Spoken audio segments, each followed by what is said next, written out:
کیونکہ روزہ تو جیسے ہی شروع ہوتا ہے یہ روزہ رکھنے والے کی طبیعت کو بدلتا ہے، ان کے طریقے کو بدلتا ہے۔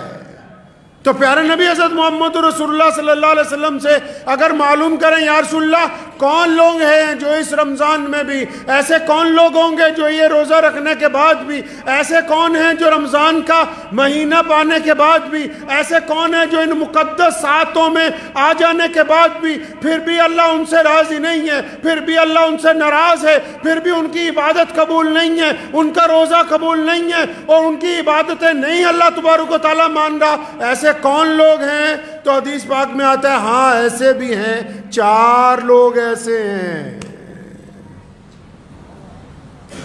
4 لوگ ہیں ایسے جن کی عبادت قبول نہیں ہوتی، مردوں میں بھی ہیں وہ عورتوں میں بھی ہیں۔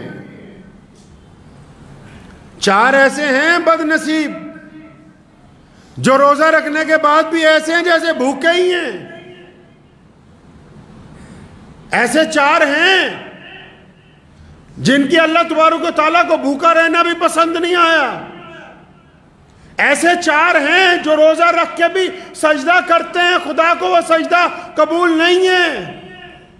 ایسے 4 ہیں جو لوگوں کو صدقہ خیرات بانٹتے پھر رہے ہیں، پھر بھی ان کی یہ ادا اللہ کو بھا نہیں رہی۔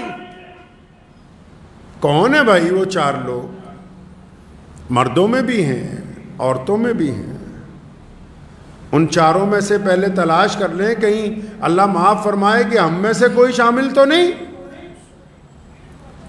اگر ہماری گنتی ان 4 لوگوں میں ہوتی ہے تو اس کا مطلب ابھی ہم خسارے میں ہیں، ابھی ہم نقصان میں ہیں، ابھی ہم پریشانی میں ہیں۔ کون ہے وہ 4 لوگ؟ آیا کہ سب سے پہلے رمضان کے اندر اس بندے کی مغفرت نہیں ہوگی، اللہ تعالیٰ اس کی دعا قبول نہیں فرمائیں گے جو بندہ شراب کا عادی ہو جائے اور رمضان کے اندر بھی شراب پینی بند نہ کرے تو اس کی مغفرت نہیں ہوگی۔ اب سارے کہنے گے شکر ہے بھائی ہم تو ان میں ہیں نہیں اکثریت، چلو ایک منزل تو پار ہوئی کہ وہ تو شرابی تو معاشرے میں بہت کم ہوتے ہیں۔ آدھوں نے شکر ادا کیا ہوگا کہ چلو جی ایک کیٹاگری میں سے تو ہم نکل گئے، پہلے والے فیس میں سے تو گاڑی آگے چل پڑی۔ فرمایا اس بندے کی بھی عبادت قبول نہیں، اس کا روزہ نہیں قبول، اس کی کوئی عبادتیں اللہ تعالیٰ کو پسند نہیں۔ یا اللہ کس کی پسند نہیں؟ نبی علیہ السلام نے فرمایا جو بندہ اپنے ماں باپ کا نافرمان ہے، جو بندہ اپنے ماں باپ کے آگے بدتمیزی کرتا ہے، جو بندہ اپنی ماں کا کہنا نہیں مانتا، جو اپنے باپ کا کہنا نہیں مانتا، جو من مرضیاں کرتا پھرتا ہے، جس نے ماں باپ کی رضامندی حاصل نہیں کی، رمضان میں اس کی مغفرت نہیں ہو سکتی ہے۔ پھنس گئے بہت سارے لوگ، کئیوں کی گاڑی رک گئی ہے، بڑی بدتمیزی کرتے ہیں باپ کے ساتھ، بڑی سخت لہجے میں بولتے ہیں ماں کے ساتھ کہ پتہ نہیں تجھے میں نے روزہ رکھا ہوا ہے۔ ایسے روزے کا کیا کرنا جو روزہ قبولیت جن سے ہونا ہے، جن کی وجہ سے روزہ قبول ہوگا، جن کے ادب کی وجہ سے روزہ قبول ہوگا، جن کے آگے نظریں جھکانے سے روزہ قبول ہوگا، جن کے پاؤں دبانے سے روزہ قبول ہوگا، تو ان سے بدتمیزی کرتا پھرتا ہے۔ ایسے بندے کی رمضان میں مغفرت نہیں ہو سکتی ہے۔ چنگے چنگے لوگ، اچھے اچھے لوگ جو باہر دنیا میں بڑے ولی بنے نظر آتے ہیں، ماں باپ کا احترام نہیں کرتے، اپنے ماں باپ کے پاؤں نہیں دباتے۔ ایک صاحب تھے بڑے معمولی سے دیندار، اور جو دعا کرتے تھے قبول ہو جاتی تھی، اور حالانکہ کئی گناہ بھی کرتے نے، تو بڑے حیران ہوئے امام صاحب، پوچھنے لگے تو کرتا ایسا کیا ہے؟ کہتا میں نے تو آج تک یہ دیکھا ہے بھی جو بھی مانگا ہے وہ قبول ہو جاتا ہے. کہاں جا کے مانگتا ہے؟ تو نماز پڑھتا ہے نکل جاتا ہے, کوئی لمبی دعائیں نہیں مانگتا. کہتا روز رات کو جب گھر جاتا ہوں نا اپنے باپ کے اطمینان سے بہت دیر پاؤں دباتا ہوں, پھر اپنی ماں کے پیر دباتا ہوں, پھر ان کے دونوں پاؤں کو اپنی بازوؤں میں لپیٹ کے سر رکھ دیتا ہوں اللہ تعالیٰ کی حضور, اور پھر میں نے آج تک اپنے ماں باپ کے قدموں میں سر رکھ کے اپنے اللہ کے آگے جو کچھ مانگا ہے وہ عطا ہوا ہے, آج تک کوئی دعا رد نہیں ہوئی ہے. خود پیارے پیغمبر کہیے صلی اللہ علیہ وسلم نے فرمایا کہ اگر میری امی زندہ ہوتی اور بلال تکبیر کہتے میں نماز کے لیے چلا جاتا, مصلی پہ کھڑا ہو جاتا, اور فرمایا میری والدہ آواز مارتی محمد, تو فرمایا میں نماز چھوڑ کے اپنی ماں کے پاس جاتا.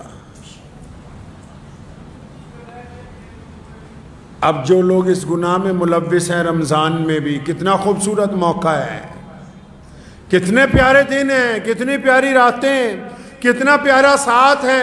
اور اب تو اللہ تعالیٰ نے کتنی آسانی کروا دی کہ یہی جو واٹس ایپ ہے, یہی جو آپ کے ہاتھ میں موبائل پکڑا ہوا ہے, اگر ماں باپ دور بھی ہیں تو معافی کے چند جملے ندامت کے آنسوؤں کے ساتھ واٹس ایپ پہ ریکارڈ کر کے بھیجنے ہیں, چند باتیں فون پہ اپنی ماں سے کرنی ہے, اپنے باپ سے کرنی ہے. اور ماں باپ میں اللہ نے مادہ رکھا ہے معاف کرنے کا, اگر روزے دار اپنے والدین کو راضی کر لے گا تو پھر اللہ تبارک و تعالیٰ اس کا روزہ قبول کر لیں گے انشاءاللہ. اور جنہوں نے ماں باپ کو ستایا بہت ہے نا, اور ماں باپ چلے گئے دنیا میں سے, بڑی بدتمیزیاں کی ماں باپ کے ساتھ, روزانہ ہر ایک نماز کے بعد, روزانہ صبح کو, دوپہر کو, شام کو, افطار کے وقت, سحری کے وقت کثرت سے اپنے ماں باپ کے لیے مغفرت کی دعائیں مانگیں, کثرت سے اپنے ماں باپ کے لیے قرآن پاک پڑھ کے ان کو اصالہ ثواب کریں, تب بھی اللہ تبارک و تعالیٰ راضی ہو جائیں گے جب آپ بار بار اپنے ماں باپ کی مغفرت کی دعائیں مانگیں گے. بغیر ماں باپ کی رضامندی کے یہ روزہ آگے چلنے والا ہے نہیں ہے. اب تیسرا بندہ بھی ہے بھائی, تیسرا بندہ بھی ہے جس کا کام پھنسا ہوا ہے. ایک اور ہے جس کا روزہ قبول نہیں ہو رہا. کون ہے بھائی تیسرا بندہ؟ کون پھنس گیا؟ اب تیسرا بندہ وہ ہے جو رشتہ داریوں میں دراڑ ڈالتا ہے, جو صبح شام رشتہ داریاں توڑتا ہے, جو رشتہ داروں کو دھمکیاں دیتا ہے, جو قطع رحمی کرتا ہے, جن کو اللہ اور اس کے رسول صلی اللہ علیہ وسلم نے آپ کے قرابت دار بنایا ہو. صبح شام صرف انہی کی برائیاں, صبح شام ایک رشتہ دار کو دوسرے رشتہ دار سے لڑاتا ہے, صبح شام اپنے پاس سے ایک خواب بناتا ہے کہ وہ رشتہ دار میرے خلاف ایسا کر رہا ہوگا, پھر دوسرے کو بتاتا ہے کہ اس کے خلاف یہ کرو. یہ سارا دن روزہ رکھتا رہے, نماز بڑھتا رہے, صدقے دیتا رہے, جب تک قطع رحمی کے معاملے کے اندر رسول اللہ کی پیروی اختیار نہیں کرتا, رشتہ داروں میں دراڑ ڈالنی بند نہیں کرتا, تب تک اس کا روزہ قبول ہونے والا ہے نہیں.